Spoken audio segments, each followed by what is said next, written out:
الحمد لله رب العالمين وبه نستعين أما بعد فقد قال الله تبارك وتعالى في كلامه الناطق أعوذ بالله من الشيطان الرجيم بسم الله الرحمن الرحيم إن عدة الشهور عند الله 12 شهرا في كتاب الله يوم خلق السماوات والأرض منها 4 حرم.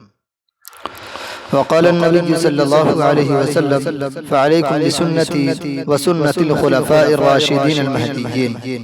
صدق الله مولانا العلی العظیم. میرے عزیز دوستو، آپ حضرات اچھی طریقے سے جانتے ہیں ابھی چند دنوں بعد محرم الحرام کا مہینہ شروع ہونے والا ہے، اس لیے میں نے چاہا کہ آپ حضرات کے سامنے محرم الحرام کے کچھ فضائل کو بیان کروں.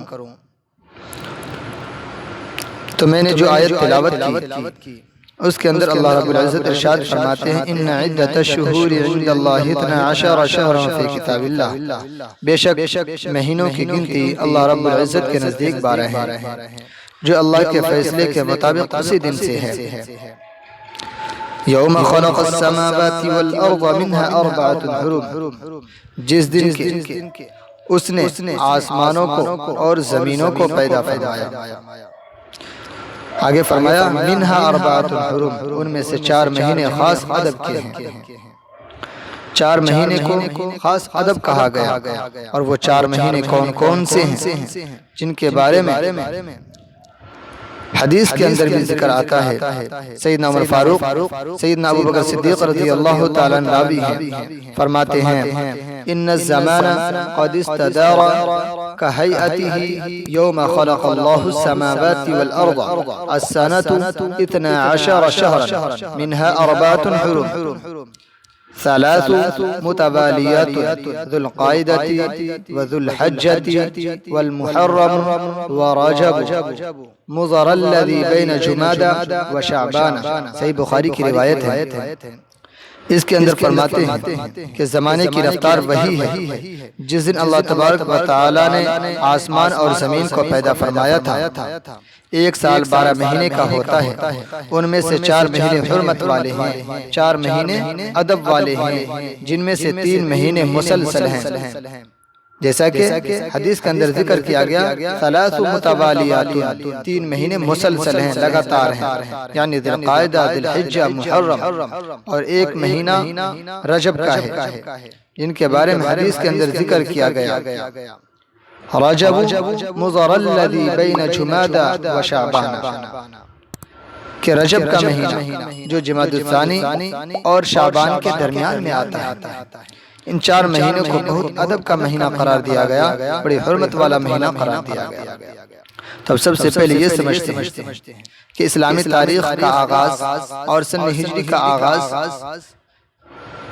کیوں اور کس وجہ سے کیا گیا، تو ان کے بارے میں ذکر کیا جاتا ہے کہ سیدنا عمر فاروق رضی اللہ تعالیٰ عنہ کے دور خلافت میں ایک مرتبہ ابو موسیٰ اشعری رضی اللہ تعالیٰ عنہ سیدنا عمر فاروق رضی اللہ تعالیٰ عنہ کو خط لکھا کہ آپ کی طرف سے مختلف علاقوں میں خطوط روانہ کیے جاتے ہیں، مگر ان خطوط پر تاریخ درج نہیں ہوئی.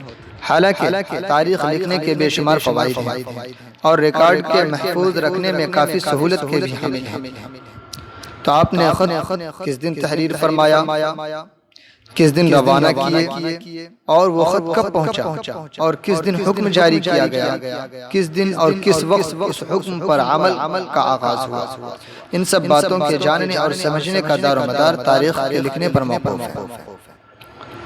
سیدنا عمر فاروق رضی اللہ تعالیٰ عنہ نے حضرت ابو موسیٰ اشعری رضی اللہ تعالیٰ عنہ کی اس مدلل بات کو بہت معقول سمجھا اور بہت ہی زیادہ سراہا.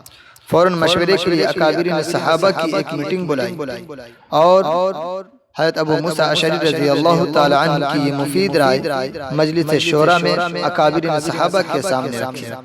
تمام صحابہ کرام رضوان اللہ تعالیٰ علیہم اجمعین کو بھی حضرت ابو موسیٰ اشعری رضی اللہ تعالیٰ عنہ کی یہ بات بہت پسند آئی. پھر ان کے بعد سیدنا عمر فاروق رضی اللہ تعالیٰ عنہ نے اس سلسلے میں مشورہ طلب کیا کہ سال کا آغاز کب سے ہو. تو اکابرین صحابہ کی مختلف رائے آئی.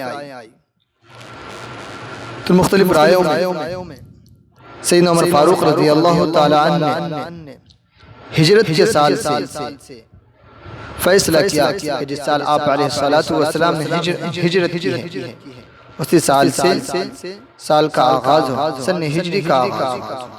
پھر ان کے بعد مہینے کے بارے میں مشورہ طلب کیا گیا کہ کس مہینے سے اسلامی مہینہ شمار کیا جائے، پہلا مہینہ کون سا ہو۔ تو اس میں بھی مختلف رائے آئی۔ آخرکار سیدنا عمر فاروق رضی اللہ تعالیٰ نے ماہ محرم کو پہلا مہینہ قرار دیا۔ کیوں قرار دیا؟ کہ ماہ محرم اسلامی سال کا پہلا مہینہ اس وجہ سے قرار دیا گیا کہ ماہ محرم اپنی برکات و فضائل میں اپنی مثال آپ ہے۔ اس مہینے کی تاریخی حیثیت تو اپنی جگہ مسلم ہے، لیکن اس کی حرمت اور آپ علیہ السلام کے اس مہینے میں خصوصی اعمال تو اس مہینے کی عظمت کو اور چار چاند لگا دیتے ہیں۔ اور اس کے ساتھ ساتھ مسلمانوں کی باقاعدہ تاریخ کا آغاز بھی آپ علیہ السلام کی ہجرت ہی سے کیا گیا، اور یہ ہمارے لیے یعنی ماہ محرم جو ہے اسلامی سال کا آغاز کرنا سیدنا عمر فاروق رضی اللہ تعالیٰ عنہ اور دیگر اصحاب کرام رضوان اللہ تعالیٰ اجمعین کے عمل ہونے کی وجہ سے ہمارے لیے سنت کا درجہ بھی رکھتا ہے، اس لیے کہ آپ صلی اللہ علیہ وسلم نے اپنے طریقے کی طرح خلفائے راشدین کے طریقے کو بھی سنت قرار دیا ہے۔ صحابہ کرام میں سے ہر ایک صحابی اپنی جگہ ہدایت کے آفتاب و روشن ستارے تھے، لیکن ان میں سے خلفائے راشدین کا جو درجہ ہے وہ کسی اور صحابی کا نہیں۔